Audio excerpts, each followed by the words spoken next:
Sa mga Ramsey, ano mga sandali ay magsisimula na itong press conference dito sa command center ng COMELEC at dumating na dito itong si PNP Chief Oscar Albayalde, gayon din itong si General Mawa Aplasca at ilang commissioners ng COMELEC at mga official ng Department of Environment and Local Government o DILG kung saan meron nga ipipresenta itong si Chief PNP Albayalde na na-arrest ang suspect sa vote buying sa Taguig. Ang nasa listahan natin na kasama sa COMELEC officials na kaharap dito sa press conference itong sina acting COMELEC Chairman na Al Pareñong, Commissioner Arthur Lim, Commissioner Sheriff Abbas, Commissioner Rowena Guanzon, at Commissioner Luis Tito Kaya Augia.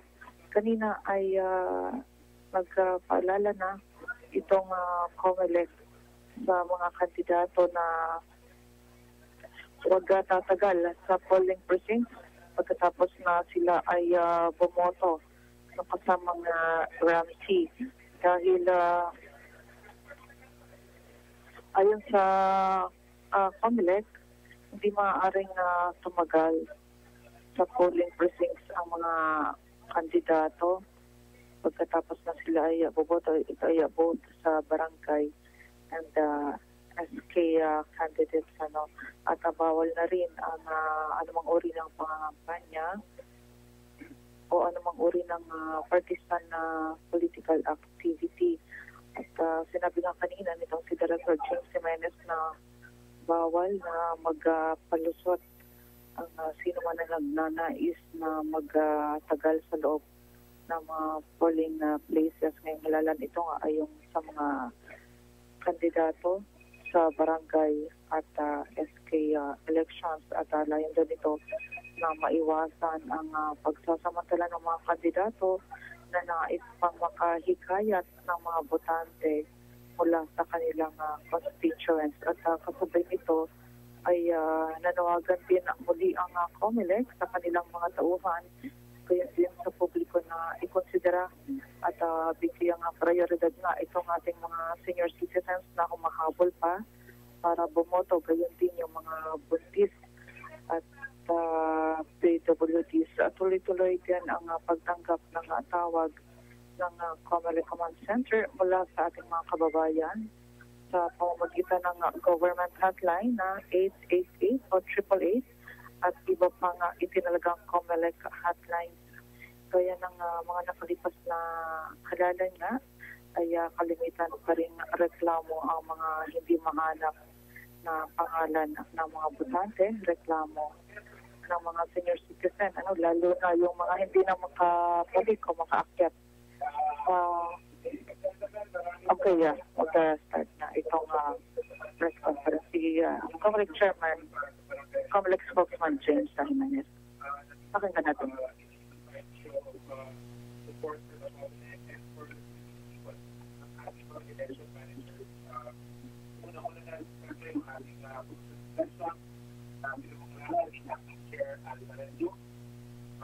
Kasama po ang ating commissioner, si Commissioner Luis, kasama po si Commissioner Rowena Guanzon, kasama si Commissioner Sheriff Abbas, and si Commissioner Boboto, ang ating pinakabawang Commissioner Luis. Kasama din po natin ang ating mga partners from the PNP, si Chief PNP Oscar Albayalde, General Aplasca, and then kasama natin ang partners natin from the AFP, and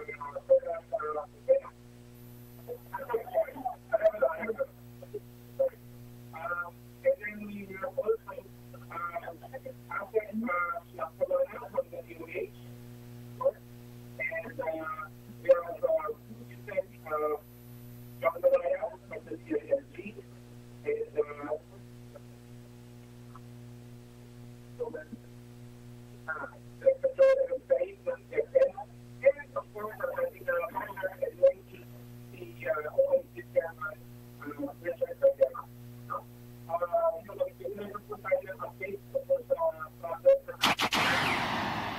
Okay, Rmn Joyce.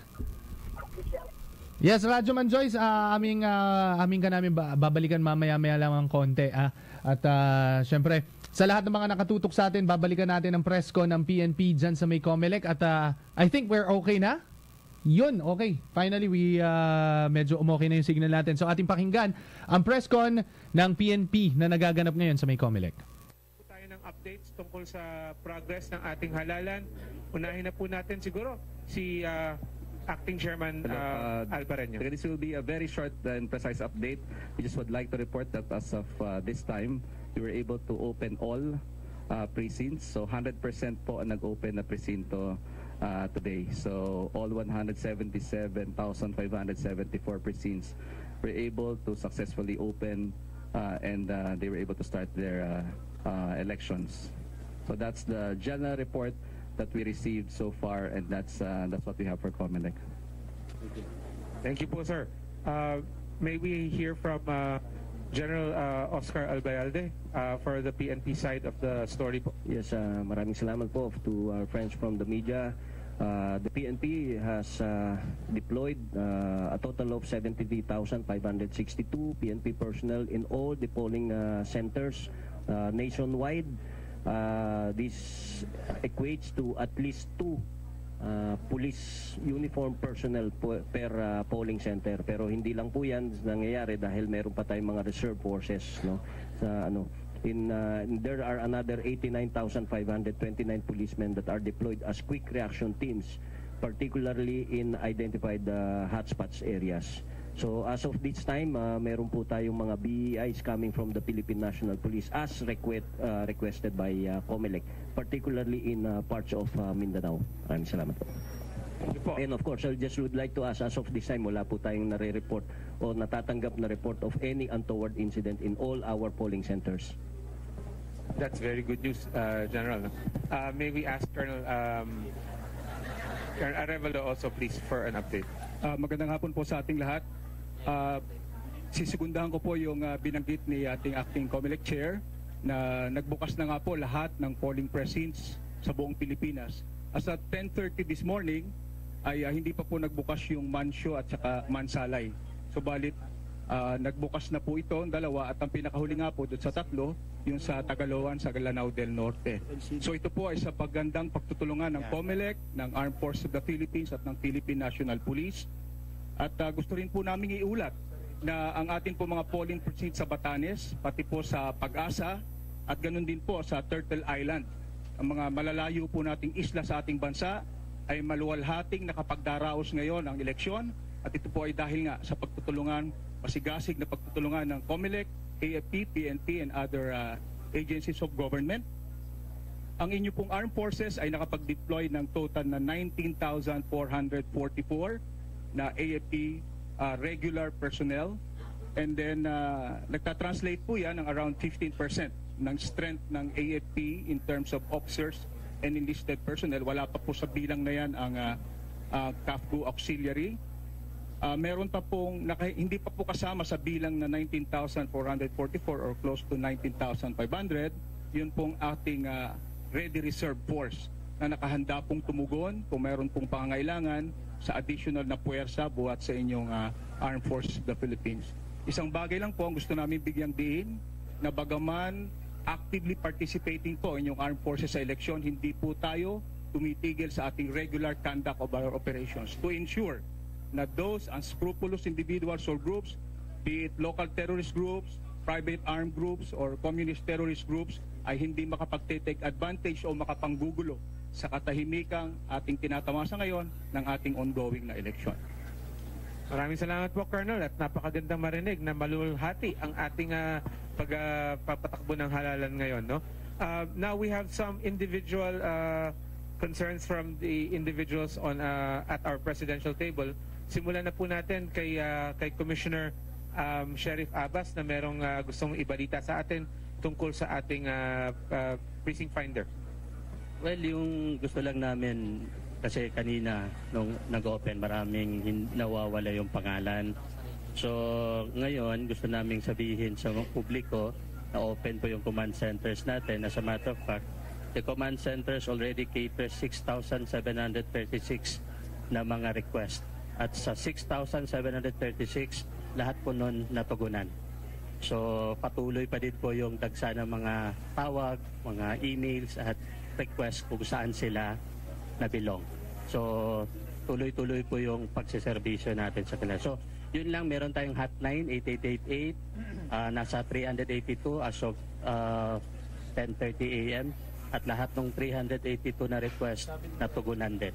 So kung ang panawagan lang natin, since alas 3 pa yung magko-close yung ating election, so pwede silang dumulog sa mga provincial election supervisors natin at dito sa amin pwede kayong tumawag.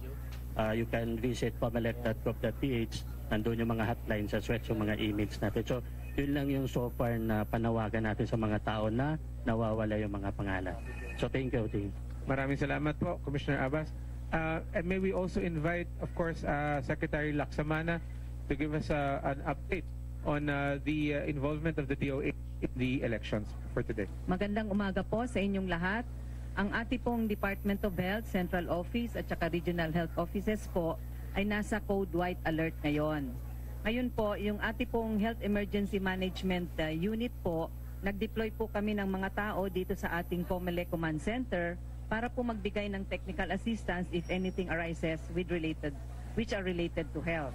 Mayroon din po tayong continuous monitoring and coordination sa lahat ng ating mga regional health offices kasi po nagtalaga po tayo ng ating mga health stations sa priority voting centers natin para po matugunan ang lahat ng mga magboboto na magkaroon man sila ng magandang pag-aasikaso sa ating mga mamamayan na magboboto. Marami po kasing nahihimatay, maraming nangangailangan ng first aid, kaya po nagtalaga tayo ng health station sa ating mga priority voting centers. At yun pong ating mga regional, provincial at municipal disaster risk management units, nakatalaga rin po ito sa mga areas which are under the election watch list. Meron po tayong dineploy din sa ating Department of Health na mga more than 8,700 human resource manpower para po matugunan ang ating mga pangangailangan sa ating mga health stations.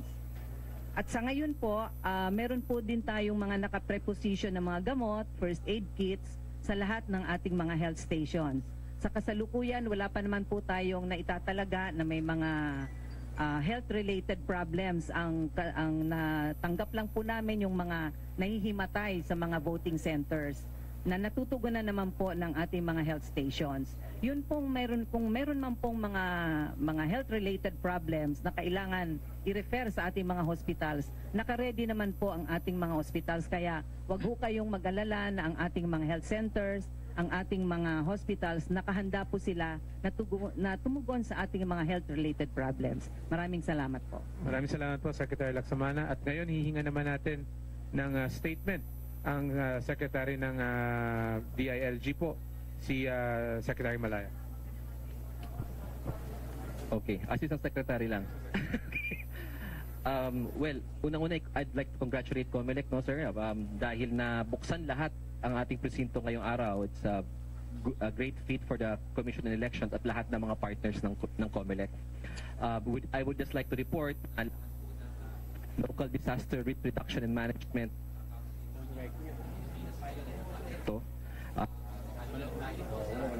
na memorandum ni DILG-OI sa Secretary Eduardo Año, directing all governors and mayors as chairpersons of their disaster management councils na kailangan sila ay activated ngayong araw at nakahandang tumulong sa lahat ng mga ahensya at sa COMELEC para sa eleksyon ngayon. Ang ibig pong sabihin, lahat ng mga LGUs ay nakahandang magbigay ng first aid at iba pang mga medical assistance kung meron mang emergency cases na mangyayari sa araw na ito at sa halalan. Yung amin pong monitoring team ay nakaset up din sa lahat ng rehiyon, probinsya, munisipyo at lungsod. At lahat po ng natatanggap naming reports, kung anumang reports ito, whether this be election offenses or what, are forwarded to the election officers in the respective field offices of the COMELEC for the necessary action. Maraming salamat po. Maraming salamat po, ASEC. At bilang sa halalan, talagang ang sinasandalan ng proseso ay ang ating mga guro. Nais ko sanang bigyan ng pagkakataon yung ating director from the DepEd, to send a message to the teachers who are very hard at work right now, no? So, sir. Magandang tanghali po sa inyo lahat para po sa COMELEC, for the whole commission and acting chair Pareño. Salamat po ng marami at kami rin po inaimbitahan at nandito po. I am representing DepEd here, the Central Command Center of COMELEC. However, hindi rin po natutulog ang DepEd dahil halos lahat po ng mga volunteers po natin na nasa eleksyon na ito puro teachers po at gamit din po ang facilities po natin, mga eskwelahan. Ngayon po, ang i-report po natin good news na nasa 87% na po ng mga cash cards na-deliver na. Right before po, mga 5 minutes before this press con, meron pong 13. Ngayon po, nung pagsimula, na naging 12 na lang. At tuloy-tuloy pa rin po naman ang ating partner po ng COMELEC, ng DPP, na patuloy pong dinideliver po yung mga cash cards para din matulungan din po ang ating mga guro. At meron din po tayong Facebook account para po sa mga hotlines po. May binuksan po tayo dahil tuloy-tuloy naman din po 24 hours po ang ating command center po sa Department of Education. Hanapin na po yung DepEd tayo at saka DepEd Philippines. Nandun po yung hotline po. Lalo-lalo na sa mga teachers po na mga nangangailangan. Hindi, para po sa mga teachers, nandito po kami para sa inyo. Hindi rin kami natutulog katulad po ninyo. Salamat po naman. And finally, with 20 million, with more than 20 million SK voters, I would like to ask Mr. Ronald, Ronald Gardema, from the NYC for a brief statement. Good afternoon po. Mula sa National Youth Commission, kami ay nananawagan sa mga kabataang Pilipino. Tanghali pa lang ngayon, pwede pa kayong bumoto, participate in these elections. Ngayong ito ang unang eleksyon under the Duterte administration at napakaayos. Kita ninyo, ito ay isang interagency activity. Naririto ang COMELEC, AFP, PNP, DILG, DepEd, DOH, NYC. Sinisigurado na maayos ang inyong eleksyon. At ito, nananawagan kami sa mga kabataang Pilipino. Kayo ang mas energetic. Maging kapartner kayo ng ating gobyerno ngayong araw na ito. Pag may nakikita kayong election violations, picturean ninyo, i-report nyo sa 8888. Marireceive agad namin dito yan sa command center. Gusto ninyo ng pagbabago sa bansa, baguhin ninyo ang inyong barangay. I-report ninyo sa gobyerno pag may nakikita kayong mali ngayon sa araw ng eleksyon. At para naman sa mga SKU candidates, ito ay hindi, pag nanalo kayo ngayong araw na ito, hindi pa tapos ang inyong trabaho. Ito ay day 1 pa lang. Ang inyong National Youth Commission, kung merong National Police Commission para sa mga police wrongdoings, naririto kami, titingnan namin, i-monitor namin kung kayo, mga bagong SK officials, ay ginagawa ninyo ang inyong tungkulin sa inyong mga youth community, sa inyong barangay at sa ating bansa. So maraming salamat po sa COMELEC at sa ating interagency activity po ngayon. Napakaganda po ng eleksyon ngayong araw na ito. At ngayon naman po, dahil na nagkaroon na tayo ng overview sa mismong halalan, gusto ko sana hingin yung mga pahayag from our own commissioners po, no? Patungkol sa kanilang napapanood dito sa kaganapan sa ating halalan. Si Com Louie po, I think, is stepped away for a while. Andyan na siya. If we can get a statement from Commissioner Louie Gia. To be followed by statements from Commissioner Rowena Guanzon and of course Commissioner Socorro Inting. To be wrapped up by Chairman, Acting Chair Pareño. So, Com Louie, sir, your views and insights into the elections, please. Una-una, hindi pa naman tapos yung election na nagpapasalamat lang kami sa aming mga partners na we just want to emphasize that although COMELEC is the lead agency in conducting elections, we cannot do it alone. I mean, all the other agencies of government, ang sabi sa batas, dinideputize namin sila, but ang treatment namin talaga dyan, partners. No? salamat po sa inyong mga tulong at without you, we cannot have a successful election. So yun lang po, maraming salamat. Maraming salamat po. And from our commissioners, Commissioner Maria, I would like to thank also our government agencies partners in making this barangay and SK elections possible and a success. We want to reiterate na ang mga daycare centers po ay dapat nakabukas ngayon. Dapat kanina pa nga bago alas 7, nakabukas na yon. The Commission and Bank issued a resolution requiring all our election officers to ensure that our daycare centers are open.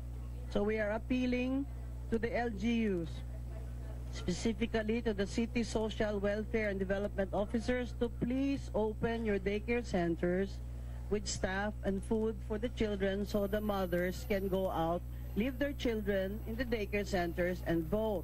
If you have not done so, may we request you to please open your daycare centers before 2 o'clock. I have requested the Region 6, 7, and 8 election officers to report by 1:30. Any daycare center that remains closed or polling premises that have no daycare centers as of 2 o'clock.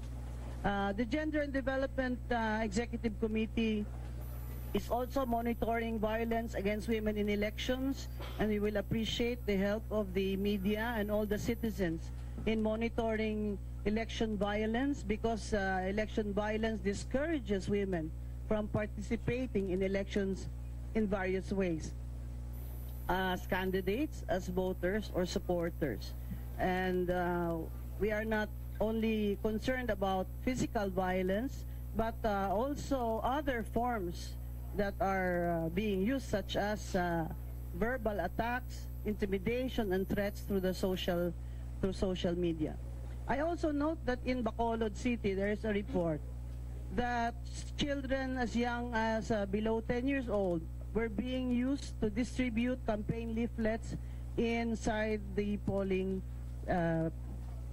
school premises. And this is one tactic of candidates that they think they can get away with.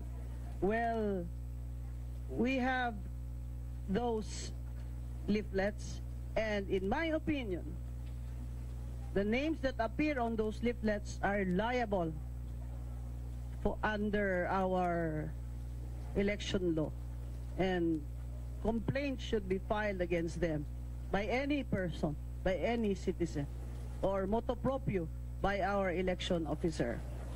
I also note that another form of intimidation and technique has been used in some provinces that are not in Region 6, 7, and 8, but it's alarming. It is that threats are being used against candidates to withdraw. This is election violence of a subtle but obvious form that should be recorded and should be reported as election violence. Again, I would like, in behalf of the Gender and Development Committee of the Commission and Bank, I would like to request all of you, the DILG, the NYC, the PNP, and the AFP, and the DepEd, of course, to please report any forms of election violence today and up to tomorrow. That will occur even up to tomorrow. Maraming salamat po. And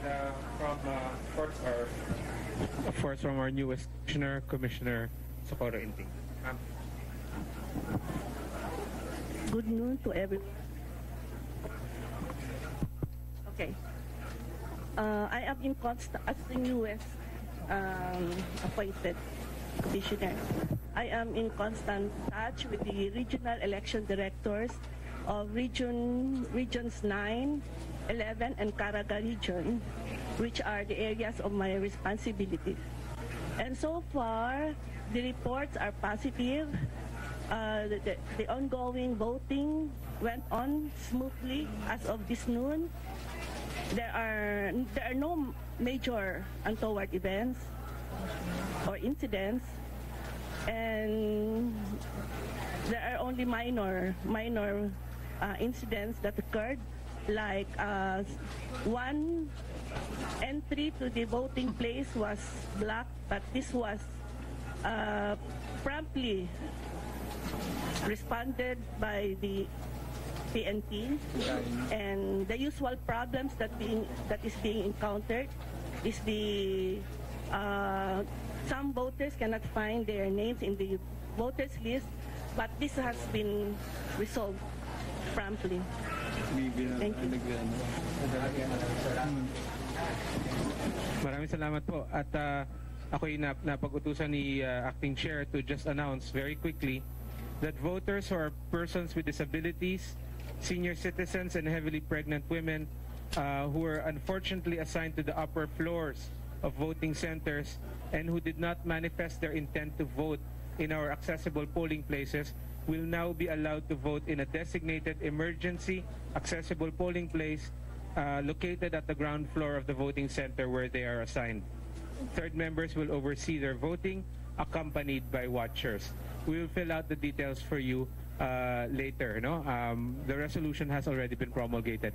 But now, I think Acting Chair Pareño wants to deliver a statement. In fact, we're in the middle right now. But bago po sa lahat, gusto ko lang magpasalamat sa AFP, saka sa PNP, sa DOH po, sa DepEd, sa NYC, sa DILG po.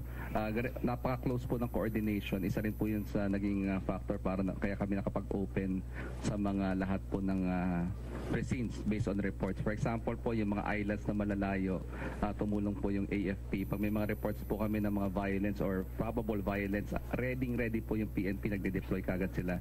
They were able to deploy teachers, policemen also in places na the teachers were unable to serve. So, and for example, earlier there were reports on mga senior citizen po natin, the DOH with the Red Cross, they were they're very helpful in helping the senior citizens. So we'd like to thank all of them, all of our partners, in ensuring that we were able to open the almost all precincts. Thank you. Maraming salamat po. And now we will take questions. Okay.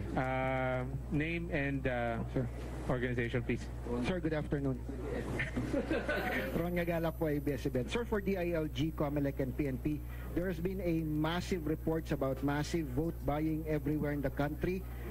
What is your information on your end, and what is your course of action on that matter, sir? Sige po. Nag-usap ko pa ni Chief PNP about this earlier, kaya ibibigay ko siguro sa kanya microphone. Reports yun, no? Mga reports yan. And some reports were not actually validated. In other parts of the country, especially sa 4A, may na-aresto dyan na 8 because of vote buying activities. So one in Lucena, I think in Calamba and Calawag. So 8 ang na-aresto doon. And just recently, isa dito suspected vote buying activity sa may Taguig. So ito yung mga nakita naman natin na hindi naman natin pinapabayaan. The thing is, kaya massive ang reports, no? Kasi one party will report the vote buying, and then the other party will also report the vote buying, so that itong yung police natin, kaya we are really very careful dito sa mga reports na to. We need them to be validated without actually having leanings dun sa kasi baka magkakulay, no? So we expect this. Sabi ko nga, ano bang bago sa atin tuwing election? 'Di ba? Bago ba yung vote buying? It's not. 'Di ba? Ang sabi ng ating presidente, we have to we ensure that this election should be safe and clean, no?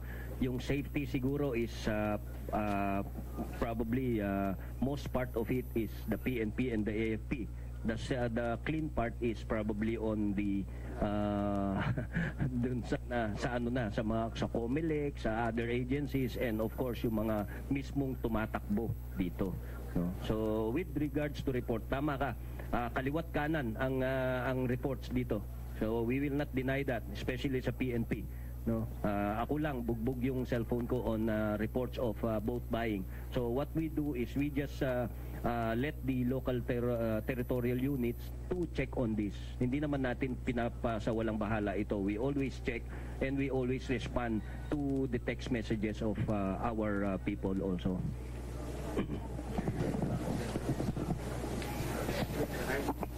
Sir?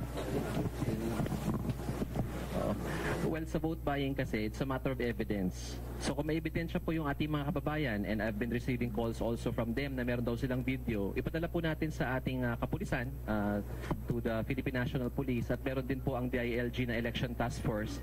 Ipadala po na niyo sa amin para ma-actionan po namin ng tama, because we would need that evidences in order to be able to file cases against these people.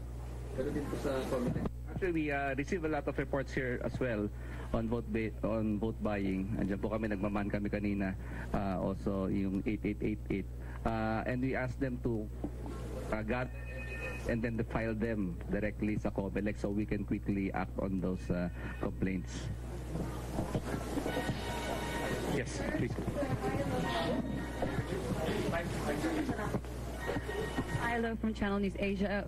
For PNP, I wanted to get an update on the Tokhang Oplan operations that you said were going to be carried out in previously before the election started in suspected drug user or drug lord areas, and also the suggestion that suspected drug users or drug lords should take tests before applying. I just wanted to get an update on that. Yes, definitely the Oplan Tokhang will continue. As I've said in all my messages and speeches, there will be continuity of what the previous leadership have done. The Oplan Double Barrel, the Oplan Tokhang, and the Oplan HPT will all continue. So, we've seen it that it's really very effective in the improvement of our peace and order. Now, with regards to the challenge of voluntary drug testing, some of the candidates actually heeded to our call, particularly in parts of Region 1, some parts of Mindanao, and in Region 3. They actually heeded to our call, but most parts of the country, they did not.